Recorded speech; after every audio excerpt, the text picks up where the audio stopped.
నిర్ణయం తీసుకుంది. తెలంగాణలో ఉచిత బస్సు ప్రయాణం పథకానికి ఆదరణ పెరుగుతోంది. పెద్ద సంఖ్యలో మహిళలు ఈ పథకాన్ని సద్వినియోగం చేసుకుంటున్నారు.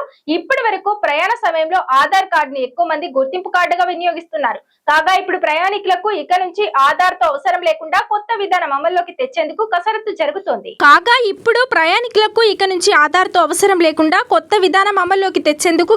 జరుగుతోంది. దీని ద్వారా టికెట్ ఆధార్ లేకుండా ఈ కొత్త నిర్ణయం మేరకు ఉచిత ప్రయాణం కొనసాగించే వెసులుబాటు మహిళా ప్రయాణికులకు దక్కనుంది.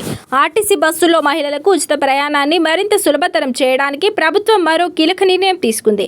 ప్రభుత్వం ప్రత్యేకంగా మహాలక్ష్మి స్మార్ట్ కార్డులను జారీ చేయనుంది.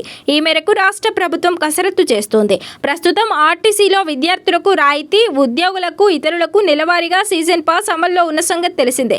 ఇదే తరహాలో మహాలక్ష్మిలకు స్మార్ట్ కార్డులు ఇచ్చేందుకు కార్యాచరణ రూపొందించింది. ప్రస్తుతం ఆధార్ కార్డు చూపించి మహిళలు ఉచితంగా బస్సులో ప్రయాణిస్తున్నారు. ఇక నుంచి ఆధార్ కార్డుకు బదులు స్మార్ట్ కార్డు చూపించాల్సి ఉంటుంది. స్మార్ట్ కార్డులు వచ్చే నెల 2వ తేదీ నుంచి అమల్లోకి తేవాలని ప్రభుత్వం భావిస్తోంది. తొలుత జిల్లాకు ఒక మండలాన్ని పైలట్ ప్రాజెక్టుగా ఎంపిక చేసుకుని సాంకేతిక సమస్యలు పరిష్కరించుకొని జారీ చేయాలని ప్రభుత్వం ఆదేశించింది.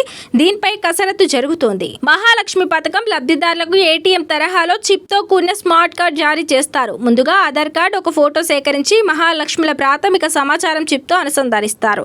ఈ స్మార్ట్ కార్డులో లబ్ధిదారుడి పూర్తి వివరాలు, ఫోటో, క్యూఆర్ కోడ్ ఉంటాయి. తర్వాత వారి పేర్లతో కార్డు జారీ చేస్తారు. అమల్లోకి వచ్చాక స్మార్ట్ కార్డు చూపకుంటే ఉచిత ప్రయాణానికి అనుమతినివ్వరు. ఇతర రాష్ట్రాల వారు నకిలీ ఆధార్ కార్డులతో ఈ పథకాన్ని దుర్వినియోగం చేస్తున్న ఘటనలను అరికట్టేందుకు ప్రభుత్వం ఈ నిర్ణయం తీసుకుంది.